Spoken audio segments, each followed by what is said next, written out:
কেমন আছো সবাই? নিশ্চয়ই ভালো আছো।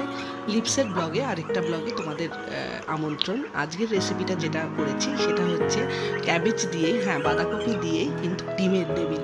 তো এখানে দেখতে পাচ্ছ বাঁধাকপিটা আমি আগেই কুচিয়ে নিয়েছি, আর তার সাথে নিয়ে নিয়েছি দুটো ডিম সিদ্ধ। এখানে নিয়ে নিয়েছি ধনেপাতা, পেঁয়াজ কুচি, লঙ্কা কুচি।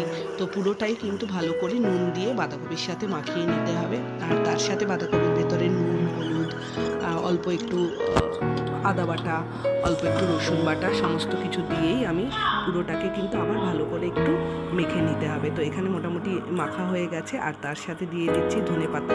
হ্যাঁ, শীতকাল, যেহেতু বাঁধাকপিও খুব অ্যাভেলেবেল, এখন খেতে বেশ ভালোই লাগছে। আর ধনেপাতা না দিলে স্বাদটা পুরোপুরি হয় না।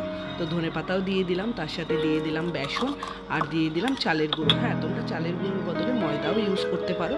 তো আমি এখানে চালের গুঁড়ো দিয়েছি, তাহলে একটু মুচমুচে হবে পাকোড়াগুলো।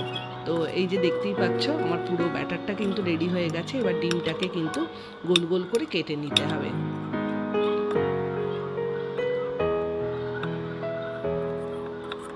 তো এটাকে তোমরা ক্যাবেজ এগ টেবিলও বলতে পারো, আর এগ পাকোড়াও, ক্যাবেজের এগ পাকোড়াও বলতে পারো। তো এই যে মোটামুটি আমি একটু নুন দিয়ে দিলাম, আর একটু চিনি দিয়ে দিলাম 1 টেবিল চামচ মতো, একটু স্বাদটা আর একটু ভালো হয়।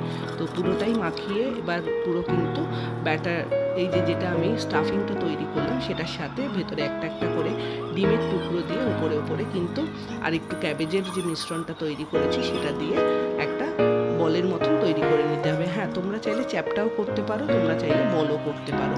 যেহেতু টেবিল আমি একটু বলের মতনও করেছি, আবার কিছু কিছুটা চ্যাপটাও করেছি। সাইজ শেপটা তোমরা তোমাদের ইচ্ছে মতন তৈরি করবে। তো মোটামুটি সবগুলোই রেডি হয়ে গেছে, দেখতেই পাচ্ছ।